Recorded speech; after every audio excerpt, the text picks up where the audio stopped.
बिहार लघु उद्यमी योजना 2025 के लिए जो आवेदन है उसको शुरू कर दिए गए हैं। 24-25 आपका जो है वित्तीय वर्ष होने वाला है, जिसके लिए फॉर्म फिलअप किया जा रहा है। अगर आप गरीब परिवार हैं, आपका जो पारिवारिक मासिक आय है 6,000 रुपये से कम है, तो आप इसका जो फॉर्म है वो भर सकते हैं। आपको जो है 2 लाख रुपए तक का रोजगार करने के लिए सरकार यहाँ पे सहायता राशि देती है। इसका जो फॉर्म है आज से ही शुरू किए गए हैं और 5 मार्च 2025 के बीच में अपना जो फॉर्म है ना वो भर सकते हैं। इस वीडियो में जो है पूरी जानकारी हमने बताया हुआ है, स्टेप बाय स्टेप कैसे फॉर्म को भरना है, क्योंकि बहुत सारे लाभार्थी ऐसे हैं जो कि फॉर्म भरने में कहीं ना कहीं गलती करेंगे और गलती करने के बाद उनका जो है एप्लीकेशन अप्रूव भी नहीं हो पाएगा और कहीं ना कहीं उनका चयन हो जाएगा, फिर आगे चलकर उनको बेनिफिट नहीं मिल पाएगा। तो फॉर्म भरते समय किसी प्रकार की गलती नहीं करना है, कौन कौन से डॉक्यूमेंट लगाने हैं और कैसे स्टेप बाय स्टेप फॉर्म भरना है, सभी जानकारी हमने इस वीडियो में बताया हुआ है। चलिए आज का वीडियो शुरू करते हैं। उद्यमी योजना का जो आवेदन है ना यहाँ पे शुरू कर दिए गए हैं। बड़ी आसानी से यहाँ पे फॉर्म को भर सकते हैं। तो अपना जो है नाम वगैरह डालकर जो है फॉर्म को भरना होता है, ठीक है।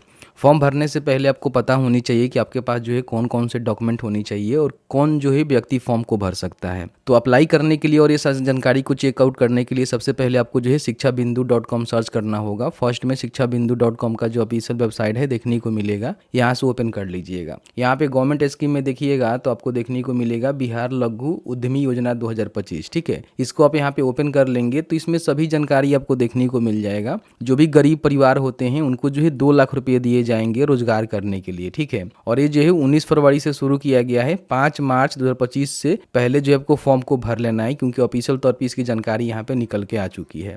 इसमें हम बात कर लेते हैं पात्रता की। देखिए, अगर आप बेरोजगार और गरीब परिवार से आते हैं और आपका जो पारिवारिक मासिक आय है 6,000 रुपये से कम है, जिसके लिए आपको आय प्रमाण पत्र देना होगा, तो आप फॉर्म को भर सकते हैं। 18 से लेकर जो है 50 वर्ष के बीच में आपका उम्र होनी चाहिए और बताया गया है कि आप किसी भी कैटेगरी से आते हैं, ठीक है, कोई भी दिक्कत नहीं है। अगर आपका पारिवारिक जो मासिक आय है 6,000 रुपये से कम है तो फॉर्म को भर सकते हैं। तो ये सारे डॉक्यूमेंट आपको देने होते हैं। प्रोजेक्ट की हम बात करें तो बहुत सारे अलग अलग तरह के प्रोजेक्ट है जिसमें आपको रोजगार करना है, बिजनेस करना है, तो उसकी जानकारी आप यहाँ पे दे पाएंगे, ठीक है।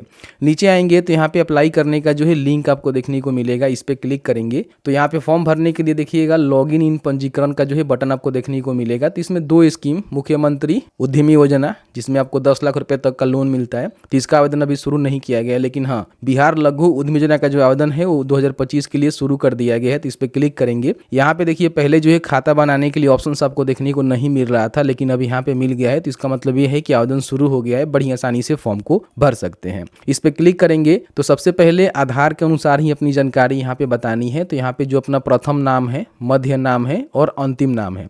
कहने का मान लीजिए आपका नाम है अमन शर्मा, तो यहाँ पे अमन लिखेंगे, लास्ट में शर्मा लिखेंगे। अमन कुमार शर्मा है तो बीच में कुमार लिखकर यहाँ पे शर्मा लिख सकते हैं, ठीक है। तो इस तरह से अपना जो नेम है ना वो आपको टाइप करना है। अपना जेंडर बताएंगे कि मेल है या फिर फीमेल है या फिर अन्य कोई जेंडर से भी आते हैं तो वो भी फॉर्म को भर सकते हैं, ठीक है। उसके बाद यहाँ पे एक मोबाइल नंबर आपको देना होगा। यहाँ पे अपना जो भी आधार नंबर है उसको आपको फिल करना है। ध्यान रखिएगा जो भी आपके आधार कार्ड में मोबाइल नंबर लिंक है वही दीजिएगा, बेहतर रहेगा। नहीं दीजिएगा तो फिर यहाँ पे आपका आगे फॉर्म नहीं बढ़ेगा। इन बातों को ध्यान रखेंगे। यहाँ पे अपना जो भी कोटी है बताएंगे कि इस कैटेगरी से आते हैं, उसके रिलेवेंट आपको जाति प्रमाण पत्र देना पड़ेगा। जैसे कि SC ST है तो इसका सिलेक्शन करेंगे, EBC OBC। अब इसमें देखेंगे 2 आपको देखने को मिलेगा, तो इसमें आपको घबराना नहीं है। EBC का मतलब अत्यंत पिछड़ा वर्ग, ठीक है, सॉरी अति पिछड़ा वर्ग, और OBC का मतलब जो है अन्य पिछड़ा वर्ग। तो इसको आप देख लीजिएगा एक बार। बिहार में इसको EBC और BC बोला जाता है, लेकिन OBC एक गलत यहाँ पे जानकारी दिया गया है। तो अगर आप EBC हैं तो इसका सिलेक्शन करेंगे, BC हैं तो इसका सिलेक्शन करेंगे,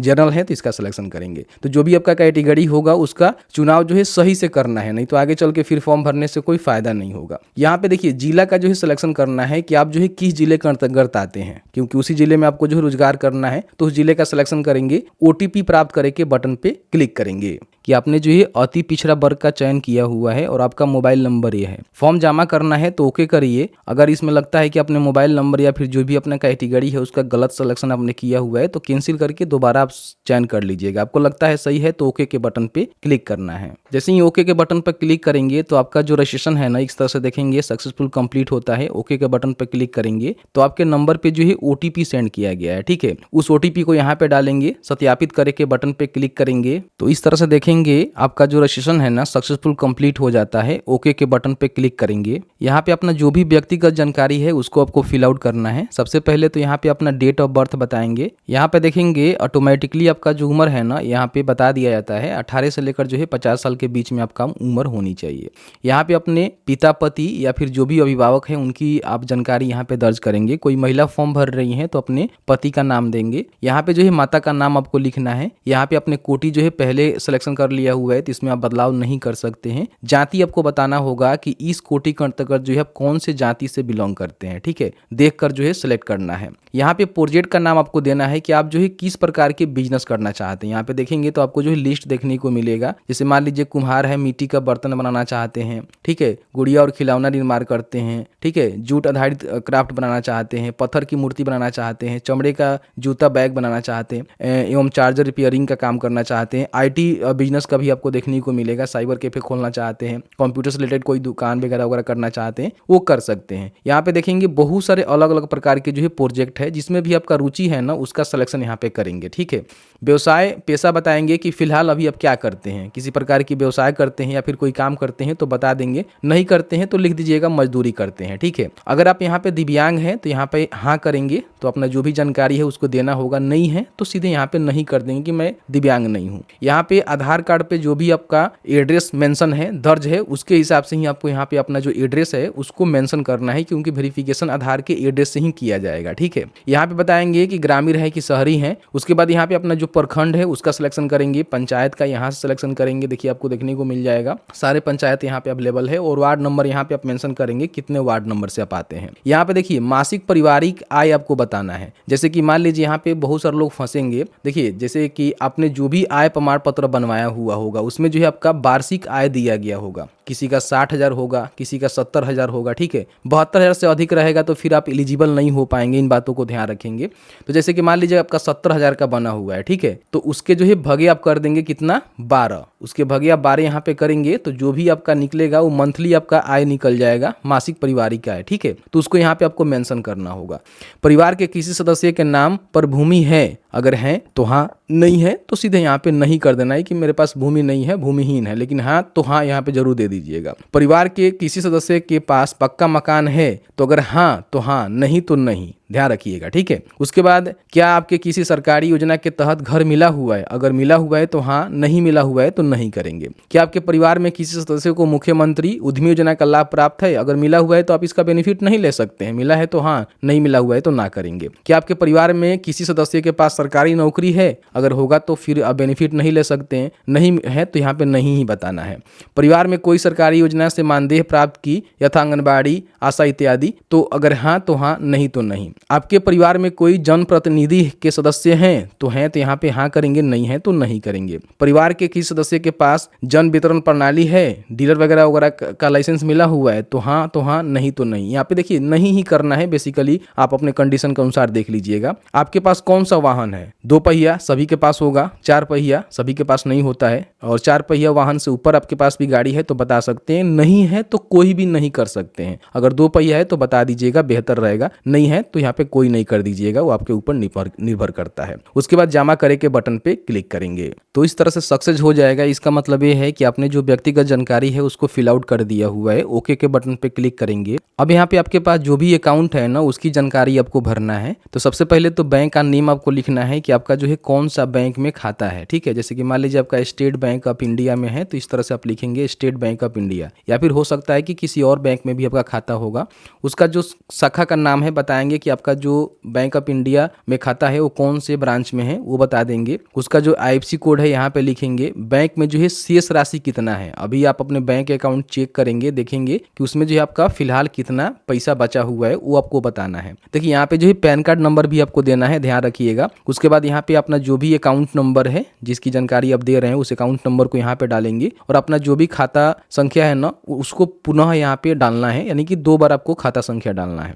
इसमें सेविंग अकाउंट लगा सकते हैं, करेंट की कोई भी आवश्यकता नहीं है, ध्यान रखिएगा। तो ये सारे जानकारी को भरने के बाद सबमिट के बटन पे क्लिक करेंगे। इस तरह से यहाँ पे सक्सेस हो जाता है। ओके के बटन पे क्लिक करेंगे। अब यहाँ पे आपको जो है डॉक्यूमेंट अपलोड करना है, जिसमें सबसे जो पहला आपका डॉक्यूमेंट होने चाहिए वो जो है प्रोफाइल फोटो होनी चाहिए। तो ये जो है लाइव आपको क्लिक करना होगा आपके जो भी सिस्टम है उसमें कैमरा का जो है फैसिलिटी होनी चाहिए, या फिर मोबाइल में भी होनी चाहिए, मोबाइल से फॉर्म को भर रहे हैं तो यहाँ पे स्टार्ट कैमरा के बटन पे क्लिक करेंगे। ठीक है, तो यहाँ पे अलाउ करने के लिए बोलेगा तो अलाउ कर दीजिएगा। इस तरह से आपके सामने जो है कैमरा यहाँ पे ओपन हो जाता है, जैसे कि आप यहाँ पे देख रहे हैं। ठीक है, तो यहाँ पे क्लिक फोटो के बटन पे क्लिक करेंगे तो इस तरह से आपका जो फोटो है ना यहाँ पे क्लिक हो जाता है और यहाँ पे अपलोड भी हो जाता है। यहाँ से आप चाहें तो इसको व्यू भी कर सकते हैं। ठीक है, तो फोटो बहुत ही आसानी से क्लिक हो जाएगा, कोई भी दिक्कत नहीं है। यहाँ पे उम्र प्रमाण पत्र में आपको मैट्रिक का सर्टिफिकेट, हालांकि मैट्रिक तक नहीं पढ़े हुए हैं, नहीं पढ़े लिखे भी हैं तो फॉर्म को भर सकते हैं, लेकिन पढ़े लिखे हैं तो मैट्रिक का ही प्रमाण पत्र दे दीजिएगा। अगर आप पढ़े लिखे नहीं हैं तो जन्म प्रमाण पत्र, पैन कार्ड, आधार कार्ड, कोई एक डॉक्यूमेंट इसमें अपलोड कर देंगे। जैसे कि मान लीजिए आपके पास पैन कार्ड नहीं है तो आप यहाँ पे आधार कार्ड को ही यहाँ पे अपलोड कर देंगे, कोई भी दिक्कत नहीं है। ठीक है, तो यहाँ पे क्लिक करेंगे।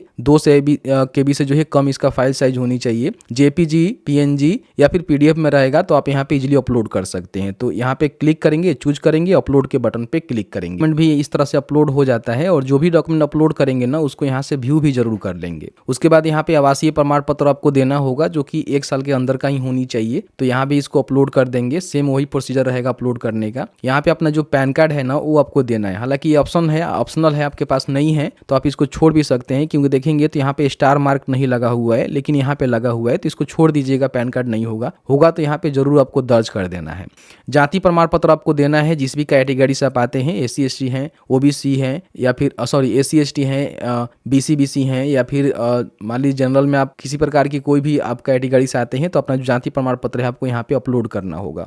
फिर यहाँ पे अपना जो भी सिग्नेचर है उसको आपको यहाँ पे अपलोड करना है। ठीक है, सिग्नेचर करके स्कैन करके 200 KB से कम में रखकर इसे यहाँ पे अपलोड कर दीजिएगा। पारिवारिक आय का जो प्रमाण पत्र है, यानी कि अंचल अधिकारी के द्वारा जो जारी किया गया आपका आय प्रमाण पत्र, वो आपको यहाँ पे अपलोड करना है, जो कि ये मेजर आपका डॉक्यूमेंट होने वाला है। ध्यान रखिएगा 72,000 से कम ही आय वाला बनाइएगा, उसको यहाँ पे अपलोड करिएगा। यहाँ पे आपको आधार कार्ड अपलोड करना है और इसके नीचे आएंगे तो अंतिम 6 महीने का जो बैंक स्टेटमेंट है ना उसको आपको अपलोड करना है, जिसमें आपका IFSC कोड अंकित हो। तो देखिए ये बेसिकली आपके पास नेट बैंकिंग होगा तो उससे भी निकाल सकते हैं, नहीं है तो अपने बैंक में जाकर लास्ट 6 महीने का जो बैंक स्टेटमेंट है उसको IFSC कोड के साथ निकलवा कर यहाँ पे अपलोड कर देना है। IFSC कोड और बैंक खाता मेंशन होनी चाहिए।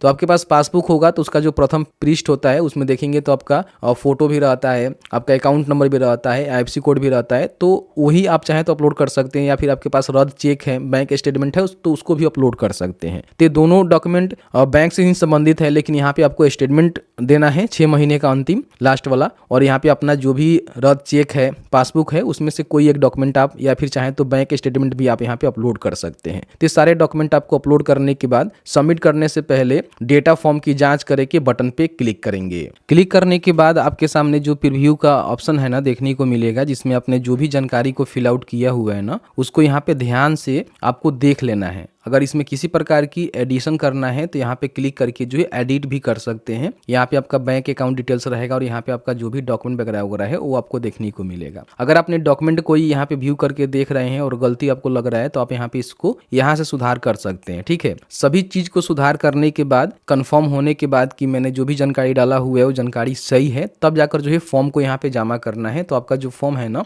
जमा हो जाएगा। ठीक है, अगर आपने फॉर्म को सबमिट नहीं किया हुआ है तो उसमें कोई करेक्शन करना चाहते हैं तो कर सकते हैं, और फॉर्म को फाइनल सबमिट कर दिया हुआ है तो फिर किसी प्रकार की करेक्शन आप नहीं कर सकते हैं। तो जैसे कि आपने देखा कि मैंने जो ही पूरी जानकारी बताया स्टेप बाय स्टेप किस तरह से फॉर्म को भरना है। फॉर्म भरने में कहीं भी किसी प्रकार की कोई भी आपको लग रहा है कि यहाँ पे हमें नहीं समझ में आ रहा है कि क्या भरना है, क्या डालना है, तो आपको ऐसे ही भर के सबमिट नहीं करना है। उसके रिगार्डिंग आप चाहें तो कमेंट भी कर सकते हैं, हमें मेल भी कर सकते हैं, जहां तक हमारी नॉलेज होगी हम आपको जरूर बताएंगे। ठीक है, तो बस आज की इस वीडियो में इतना ही। वीडियो थोड़ा सा अच्छा लगा है तो वीडियो को लाइक करिएगा, और सिलेक्शन कैसे होता है फॉर्म भरने के बाद जो है किनको बेनिफिट मिल पाता है उसके लिए वीडियो चाहिए तो बता दीजिएगा, उसके लिए हम अलग से वीडियो लाएंगे और आपको बताएंगे किस तरह से क्या कुछ होने वाला है।